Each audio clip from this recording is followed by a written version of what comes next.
ඉතින් දර්ශන් බොහොම හැඩකාර තරුණෙක්. ඉතින් මොනවාද කලා ලෝකයේ අලුත් වැඩ කටයුතු? කලා ලෝකයේ රොන් සොයා කියලා ටෙලිඩ්‍රාමාවක් යනවා මේ දවස්වල හිරු ටීවී එකේ. ඒකත් එක්ක සම්බන්ධ වෙලා ඉන්නේ. අනිත් එක තව ටෙලිඩ්‍රාමාස් දෙකක මම වැඩ අලුත් ඒවා. ඒවා තමයි දැන් දැනට යන්නේ.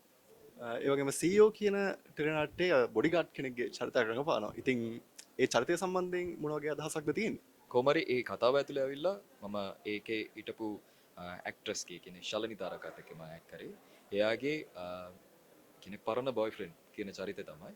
සෝ ආදරවන්තයාගේ කැරක්ටර් එකක් මට එහෙම එච්චර ලස්සනට ප්ලේ කරන්න පුළුවන්ද කියලා දන්නේ නැහැ. මොකද මේක තමයි ෆස්ට් ටයිම් CEO එකේ තමයි ෆස්ට් ටයිම් එහෙම එකක් කරන්නේ. ඒකට කලින් කරපු දෙකම ඇවිල්ලා විලන් කැරක්ටර් කරේ. සෝ ඒක ගැන මං හිතෙන්නකොට නෑ ඒක ඒ කියන්නේ ඒ කතාව ඇතුලේ විලන් විදියට තමයි පටන් අරගෙන යන්නේ. යන්න තමයි පොඩ්ඩක් අර ආදරවන්තයාගේ කැරක්ටර් එක ප්ලේ කරන්න තියෙනවා. සෝ ඒ කැරක්ටර් එක ගොඩක් මට ඒ කැරක්ටර් එක ගොඩක් සපෝට් කරා කියලා තමයි කියන්න ඕනේ.